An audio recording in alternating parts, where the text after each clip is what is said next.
Guys, it's day 84 of Quarantine Cuisine, and we're making spicy veal sausage with rigatoni. This is one of my favorite recipes. I'm so excited to share this with you. Okay, so let's get started right away. I have a half a cup of white onion chopped, and I also have a small fennel bulb. I'm gonna cut off this end right there, and then I'm gonna make a small cut on the bottom so that it sits flat, okay? Then I'm gonna cut it just like I would an onion. I'm gonna go down. And I want this to be kind of a smaller dice. It's a little harder to get through than an onion, but not too crazy. Okay, you can just discard that, and then we're gonna go this way.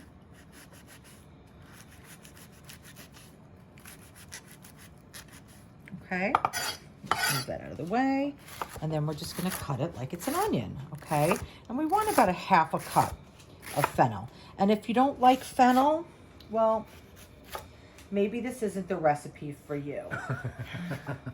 Because it not only has fresh fennel, it also has fennel seed. And that's really like what the recipe's kind of all about. And it also has Sambuca in it, which has that anise flavor. So it's kind of like a triple threat of that flavor. So if you don't like that, then this is probably not the recipe for you, and I apologize in advance. Okay, and I'm gonna just cut off a couple of these fronds, these fennel fronds for garnish for later, okay? So I have a pan heating over here, and what I'm gonna do, I'm gonna come to you, Parks. Okay. I'm gonna add a little bit of oil, about 2 tablespoons of oil. I'm coming back over there, Parks, just to make it easier for you. Yeah. And I'm gonna add the fennel, and I'm gonna add the onion. Oh. Okay? Yep. So we're gonna start by cooking that, letting that get translucent. While we're waiting for that to cook, I have 1 pound of ground veal right here, and it's very cold. Just came out of the refrigerator. And we're gonna season this like we're making sausage, okay? So the first thing I wanna do is I wanna add a nice generous amount of salt, okay? And then I'm gonna add a nice generous amount of black pepper.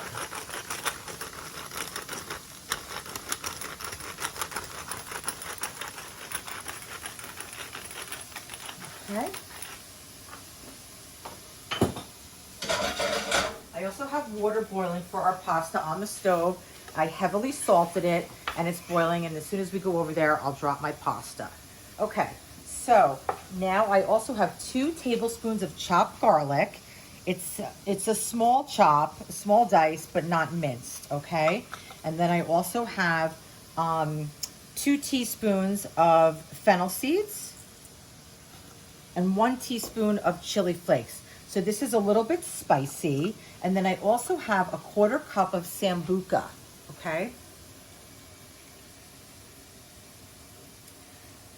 So if you want to leave the alcohol out, I would say that would be okay.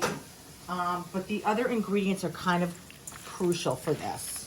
Okay, so I'm just gonna mix this around. I'm not gonna mix it too much because I don't want to overwork the meat, but I want to combine it, okay? So we're getting all those flavors into the meat. So it's got onion, it's got garlic, and it's got chili flakes, and it's got fennel seeds, and Sambuca, and salt and pepper. Okay, so that's great, just like that. Let's go over here. Okay, I'm gonna put that here for just a second, and let's check out our onions and fennel. So we started this first, and we just want them to get translucent and a little bit brown, but not crazy. So I'm also going to add some black pepper to this.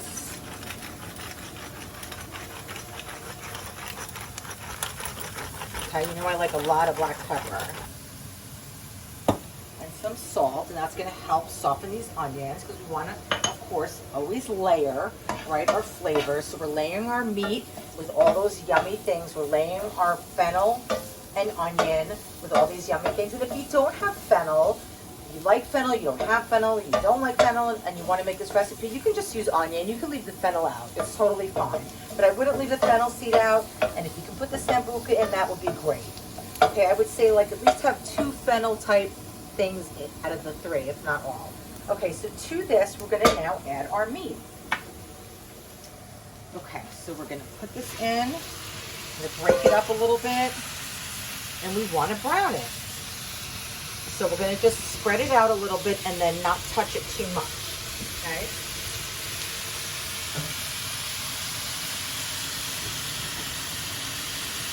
I'm going to turn the flame up a little bit. Okay, so, you know, we're going to let this cook, and let me tell you what else we have for ingredients. So I have a 1.5 cups of chicken stock that we're going to add once the meat gets brown. We're also going to add a heaping tablespoon of tomato paste and 1 can of crushed tomatoes, a tiny bit of anchovy paste, about a teaspoon, which is like a secret ingredient. And that's it. And then I have 1 pound of rigatoni that we're going to put in the water.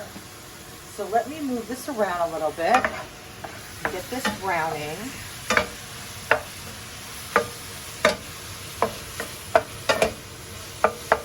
Okay, and we'll let that sit and get some nice color on it. Okay, so our meat is browning. I'm going to add our rigatoni to this large pot of water, heavily salted. Let that get going. And then, so you can see our veal is, you know, starting to turn a little bit kind of grayish looking, and the onions and the fennel are getting really soft.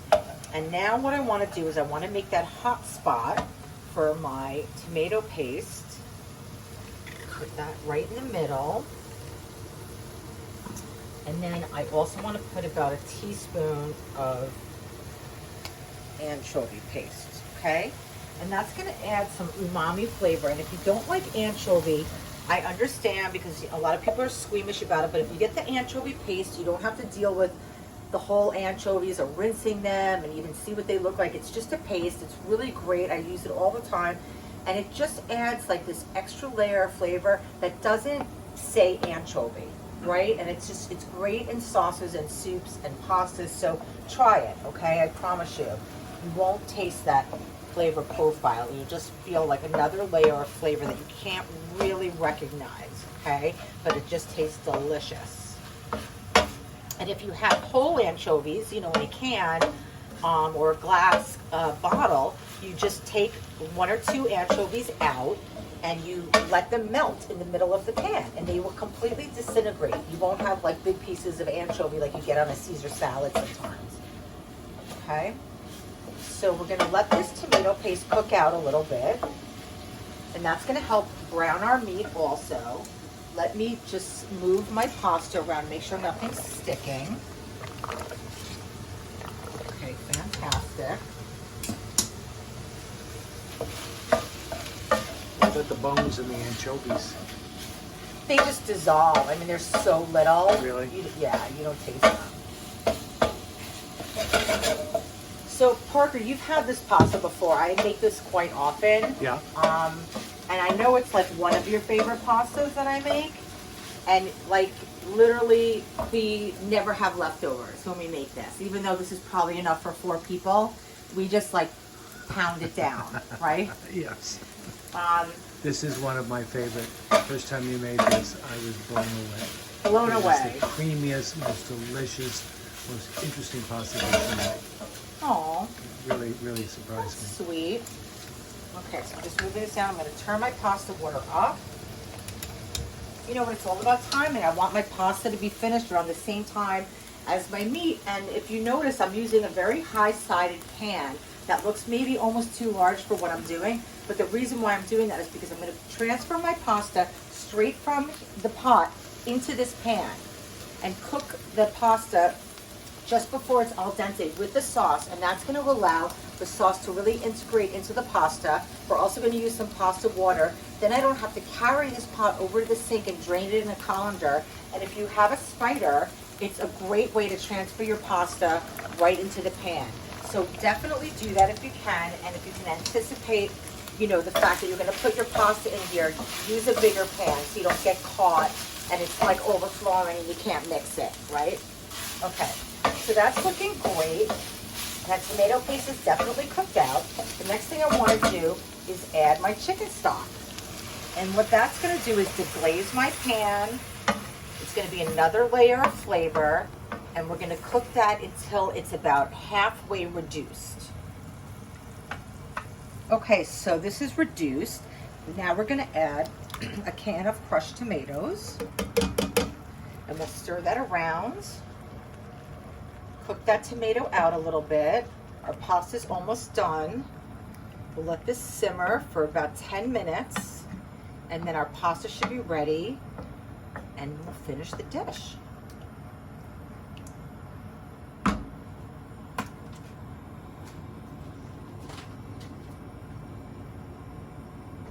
Hey guys, so we're ready to put our pasta into our dish. And it's just like a minute or two before al dente, okay? We definitely want that bite in the pasta. And, you know, we're gonna wanna put like a little bit of pasta water in here, and I'm kind of being a little sloppy with like moving this over and kind of getting the pasta water in there just kind of like that, if that makes sense. I can even take this spoon, my Great Coon spoon, and get a little extra pasta water there, okay? And what that does, and why it's important and exciting, is that the pasta water is very starchy, and the starch helps the sauce cling to the pasta. It also is a natural thickener for your sauce. So it's always great, even if you drain your pasta in the sink in a colander, to save like a quarter cup of pasta water even before your pasta is done boiling. If you like worrying about forgetting, because I've done it many times where you go and you pour out your pasta and you go, I didn't save any water. So like halfway through the cooking, just take a little cup, like a coffee cup, and just take a little bit out and put it to the side, okay? Because it really adds nice flavor, and it helps coat the pasta, like I said, and it helps thicken your sauce a little bit.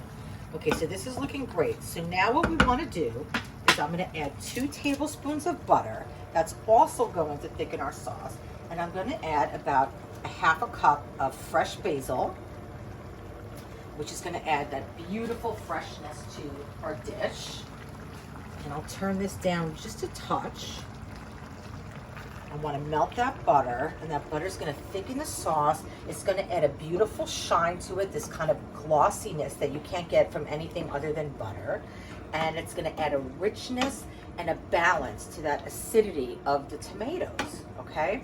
So we're doing that, looking really good. I think we're going to have extra tonight. There's no way we're going to eat all of this, Parks. We can't. We just can't. I'm going to try. Okay? And then what I like to do to really finish it off is I like to add some extra virgin olive oil. I think I have a little bit in there. Yep, just a touch, like about a tablespoon, maybe 2 tablespoons. And that's also going to bring this whole dish together.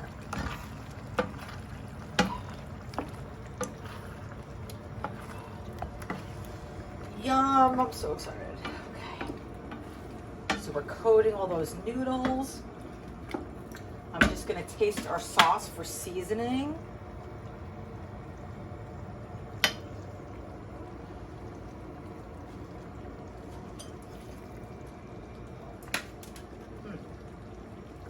Add a pinch of salt.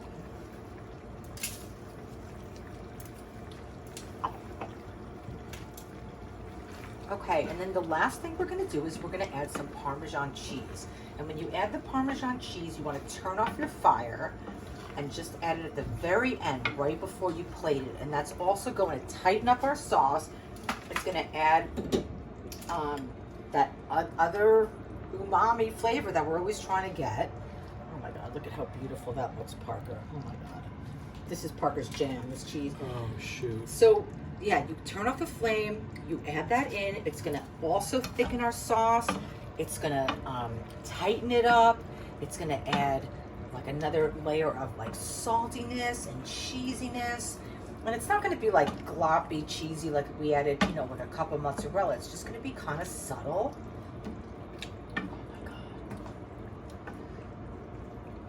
We are ready to plate it up, guys. Let me get the bowl behind you. You can stay there, Park.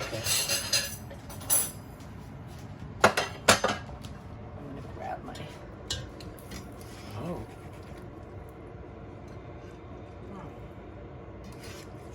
Using your spider. Oh yeah. Lydia Bastianich taught me to use a spider with pasta because, you know, when you see a spider in general, you think of like Asian cooking, Yeah. right? Yeah. And or frying. But she always used a spider to plate pasta and to move pasta from the pot to the pan. And I was like, there's no going back after that. It just works so beautifully. And then you can adjust how much sauce you want after the fact? You can. Or is this actually the amount of sauce you want? Well, I don't like to make it too saucy, but yeah, you can add extra sauce. I know because there's holes in there. But what it does is it's when you're cooking with like a wide, you know, like a noodle. Yeah. Or I don't mean a noodle. I mean like a short pasta like this. It's just really easy to grab it with that big. Yeah. Right. So let me just turn this off. Let me bring this over here.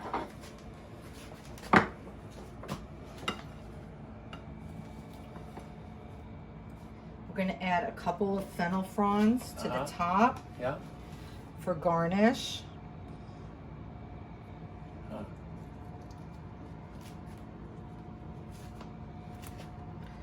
A little basil.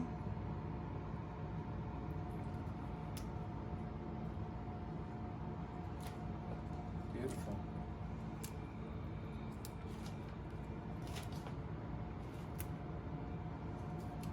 Oh my God, I can't wait to eat this. So you guys, let me just do one last thing. We're going to put a little extra cheese over the top. Oh, good. Oh, Parks, you're so predictable. He loves his cheese. Okay, you guys, so we're going to taste this. We're going to go to YouTube, behind the recipe. Come join us. We can't wait to see you there. And you can do it. I know you can.